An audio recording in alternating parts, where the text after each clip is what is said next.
দেবো না।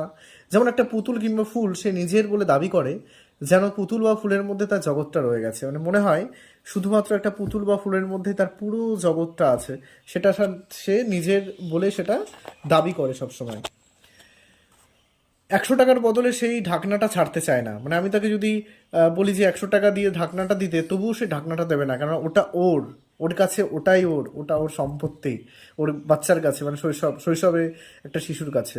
বাড়ির পোষা জন্তু যেটা মুখে করে নিয়ে গেলে সেই পশুকে আক্রমণ করে, এসবই তার স্বাভাবিক প্রবণতার মধ্যে পড়ে। এই সময় তার কাছে এমন কোনো দ্রব্য যেমন দা, ছুরি, কাঁচি, এগুলো কিন্তু সাধারণত দেওয়া যাবে না, যা সাধারণত হিংসায় ব্যবহার করা হয়, সেগুলো কিন্তু কখনোই রাখা উচিত নয়। এরকম ধরনের জিনিসের থেকে কিন্তু অবশ্যই আমাদেরকে সরে আসতে হবে এই বয়সটাতে। হ্যাঁ, এইবার আমরা আসবো দ্বিতীয় পর্যায়ে। দ্বিতীয় পর্যায়ে কি আছে? কৈশোর। কৈশোরকাল সাধারণত 5 থেকে 10 বছর